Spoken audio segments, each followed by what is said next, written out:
What is up, fam? Watering Grass here, and welcome to part 2 of the Major Pokemon League NFE Offseason League. I'm Watering Grass, and this week we are battling Byser, an awesome guy in the MPL. Definitely go check him out. You can find a link down below in the description to his YouTube channel. Excuse me, I think I burped there a little bit. But, as you can see by the team preview, we brought a little bit of a different team than we did last week.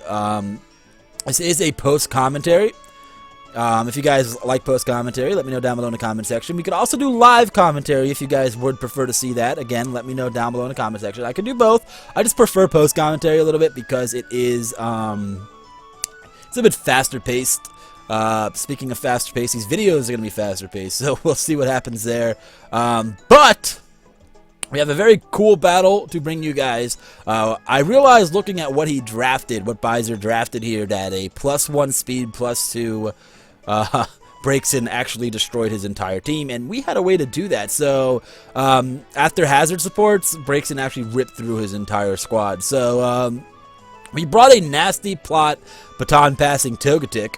That way we can pass off the nasty plot to Braixen, who can then flame charge and then just kill everything with, I believe I was running Psychic, Flamethrower, and HP Grass for Wartortle. So Braixen, which he didn't bring, but so Braixen definitely ripped through his team. So I was looking forward to that, honestly. So we'll see what happens. We're also bringing Dwebble. Like I said, hazard support. Dwebble's one of the best hazard setters in any NFE or Little Cup league. We also bring a Nidorino. We have Toxic Spikes and some Priority and Sucker Punch on that Nidorino. We're bringing the same, I believe the same Porygon, especially defensive, from last week, so that's pretty cool. We're bringing a Calm Mind Shadow Ball, a Memento Mischievous. Memento is almost like a last, a just-in-case, last-ditch effort kind of thing. And, of course, we already explained Togetic and Braixen. Now, he's bringing Gabite. Gabite, I wasn't too concerned about Gabite. If it was Scarfed, it could possibly be an issue, but that's why the team was built the way it was, my team, because if it was Scarfed, I always had a Pokemon that can deal with its moves. So, we were okay with that. He's bringing Electric, he's bringing his Machoke, his Pumpkaboo Small, I believe it's a Pumpkaboo Small, Kadabra, and Shieldon. Now, I was really expecting his Pumpkaboo Small to be a Trick Pumpkaboo, so we'll see if that's the case. Shieldon I wasn't really expecting. I was more expecting him to bring Wartortle over maybe Electric, but we'll see what happens here. So, without further ado, let's battle, shall we? Now, if we can get this video up to 150 likes, you know I'd appreciate that. Of course, leave your comments down below in the feedback section. Leave your feedback down below in the comment section. So we're going to lead off with Dwebble here. As he does leave off with Shieldon, I figured he would.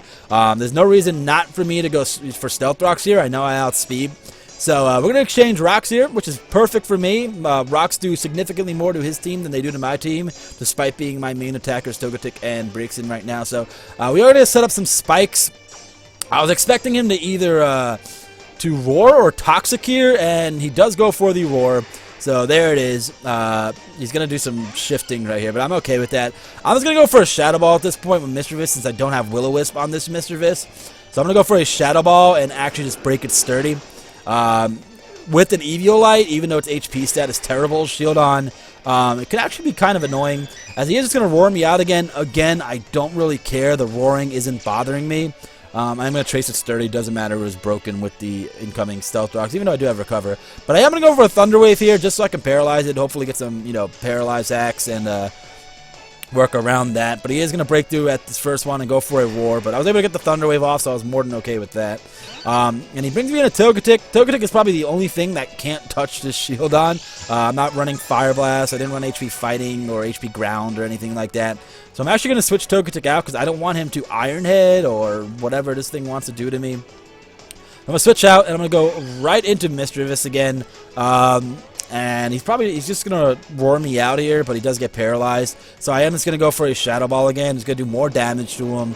Like I said, we're wearing Shieldon down, and while he's wearing me down with his Roar, I'm okay with that because I have Roost, I have Recover, I have ways to work around it. He does miss a Stone Edge there. A bit unfortunate. It wouldn't have done much damage at all, though, so kind of irrelevant in the long run of things.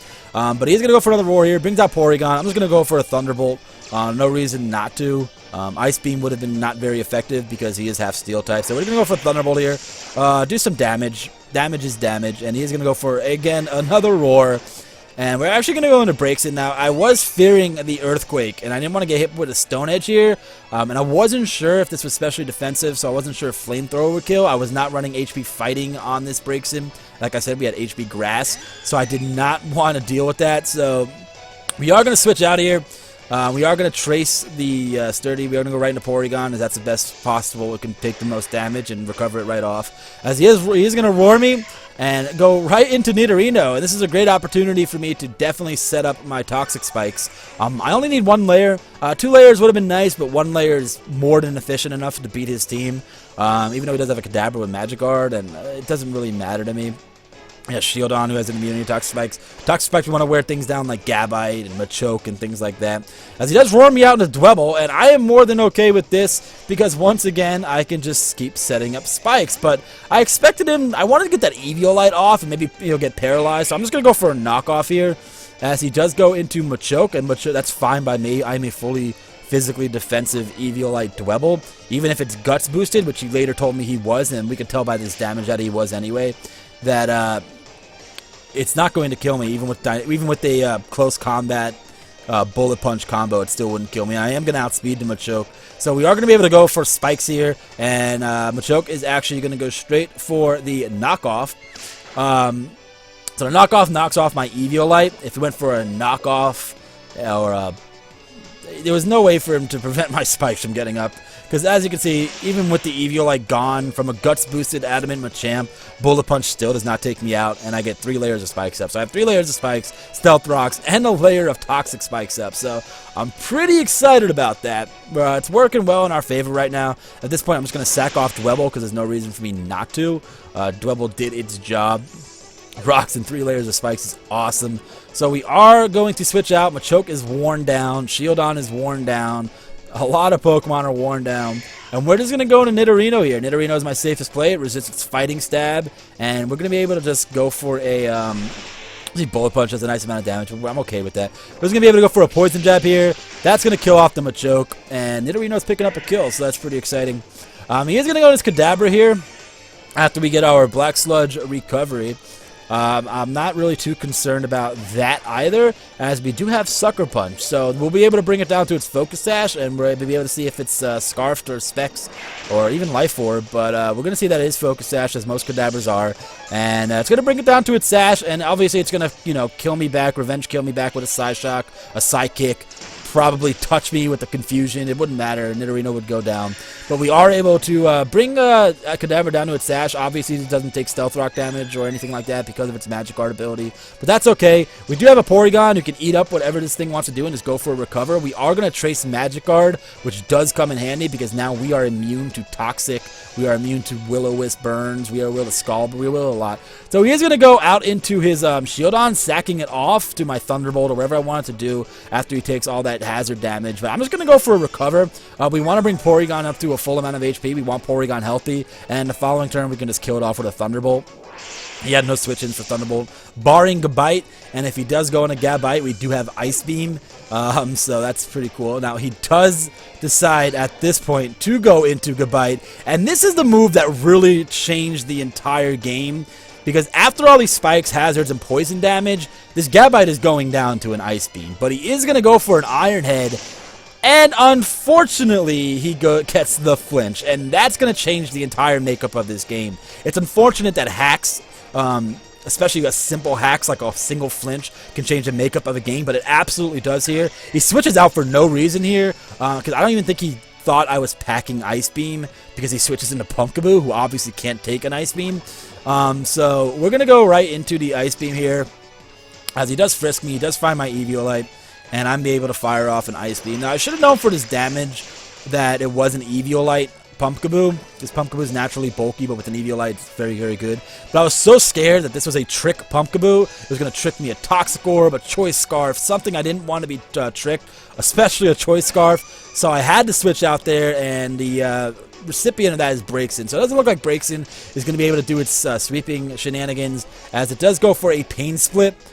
Does a little bit of damage to me, gets a little bit of damage back, not a big deal. But this following move is also very, very frustrating, because he is able to go for a Shadow Sneak and actually crit me. And the reason why this is frustrating because if had he not crit me, we would have been able to live our life orb recoil and done a lot of damage to something else that wasn't Gabite, because at this point we knew Gabite was scarfed. So down goes Breakson. So we would have been able to take a nice chunk out of Electric or killed Cadet. You know, we just something. We would have been able to do some nice damage, but unfortunately we get the crit and we die to our life orb recoil. And I am going to go into Mischievous. It's just my safest switch at this point. Electric has a levitate ability, so it's only going to take stealth rocks. We're going to go for the Shadow Ball, and we're going to see by here that it's not Assault Vest, because I don't have any investment in attack, in special attack, and that Thunderbolt does way too much damage. So at this point we know it's choice specs. At least I should have. However, I did maybe think it was choice Scarf. I believe I brought a physically defensive Mischievous, so I thought maybe it was choice Scarfed, and this is where I might have misplayed. I could have went out into Togetic, and even if it was choice Scarfed, I would have been able to take a Thunderbolt because of my specially defensive bulk, and I naturally outspeed Electric, so I would have been able to kill it off with a Dazzling Gleam.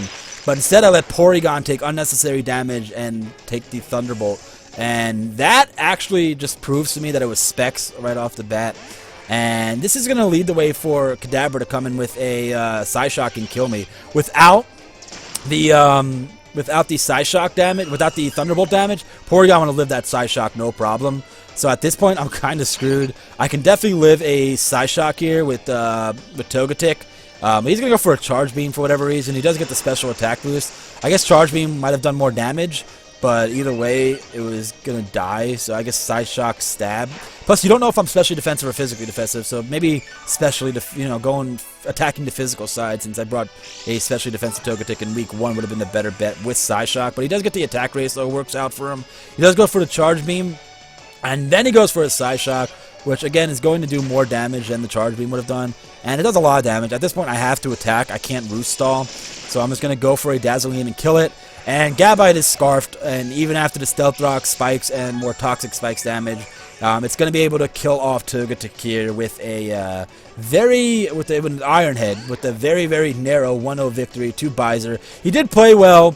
Unfortunately, I believe in my heart that hacks did do a lot of damage in this game, to the point where this could have went from a 3 to a 4-0 in my favor to a 1-0 in his favor.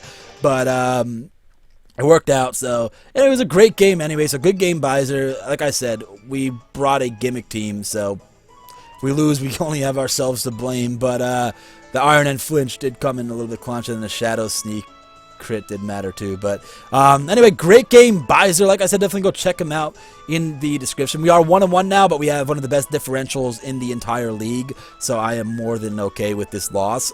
We do face Denchby in week 3, which would be our Sunday upload, because we are going to be back to normally uploading now. So thank you all so much for watching. Like I said, go check out the links down below in the description. Let me know if you want to see live commentary or a or post-com like this in the comment section. Of course, 150 likes is the goal, and check out the MPL links as well down below in the description. Thank you all so much for watching. Have a great night, have a great day, wherever you are in the world. This is Water and Grass, and I'm out. Later! I can't see the stop recording button sometimes. It's right there. Bye, guys.